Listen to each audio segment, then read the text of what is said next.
it's amazing that America is made up of more than 50% of America is made up of women, and they're getting 60% of the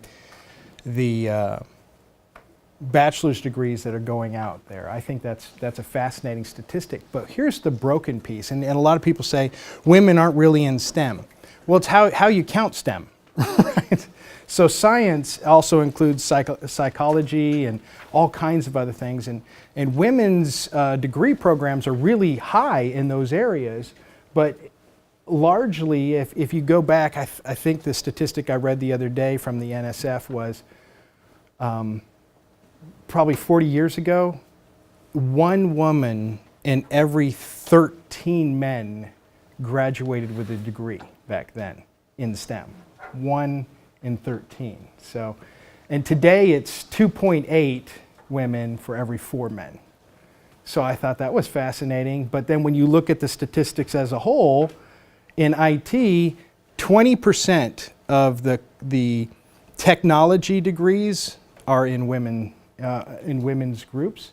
And what's really fascinating about that is even though 20% of them are women, only about 15% or so, I can't remember exact statistics, you guys might have it up here, but something like 15% of women actually take IT jobs. So they get the degree, but then don't go into IT for whatever reason. And I think that's a huge travesty because IT is not like IT was even 20 years ago. IT is more social than ever. Nobody's running cables like they used to run. It's all wireless now. I have no idea what that's going to do to us from a cancer perspective, but whatever. Everybody's like, wait, I got my cell phone with me. So, but the bottom line is it's different now. And in technology, even 5 years ago, I used to joke at people who would focus on Facebook, right? I'm like, oh, that's just a time vacuum. Nobody uses social media. That's crazy. Until I moved to this company, and I found out you can build a company, a $500 million a year in revenue company on social media and email. Wow, that blew my mind. Where just before that, I was working for a high-tech company, like I was telling you earlier.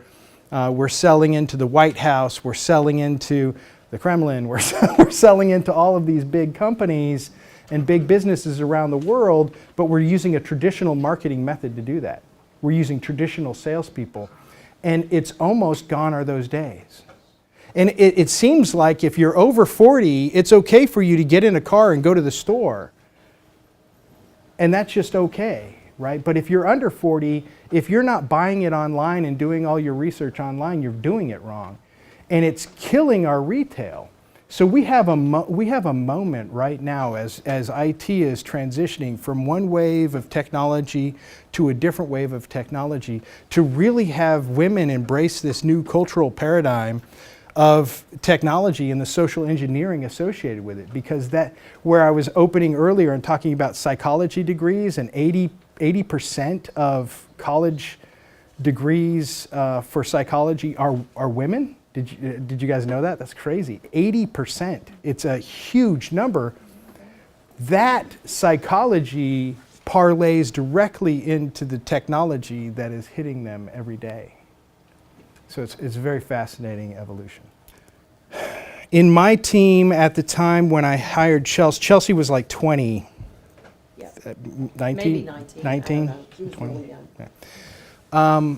My team of guys, I had one Latino man in his 30s, 2 African American men in their late 30s, 40s, and then everybody else on the staff were white men. Everybody else. They're either white men or they're Indian men. So that was pretty much it. That was what made up IT. But IT is not IT for white men. It's not IT for Indian men. And they think through that particular paradigm. Like, I don't know how to think like a woman. I'm not a woman. I don't know how to think like a 20-year-old man.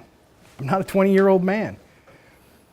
I need other people on the team to help implement IT for everyone because IT is for everyone. And if you surround yourself only with those particular people, then the solution that gets provided to the business is, guess what? Come on, anybody? Raise your hand. No?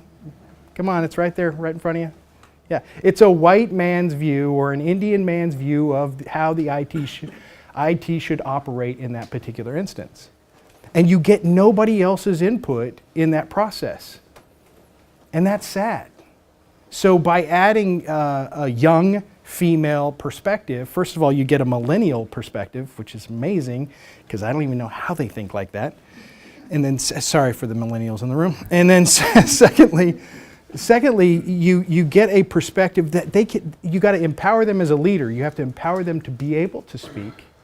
You know, you don't want to knock every idea that they have down. You want to excite their ability to be creative and have us all think differently. And the feedback that I got, Chelsea as the example, from my 40-year-old white group was, oh my gosh, she's so exciting to be around.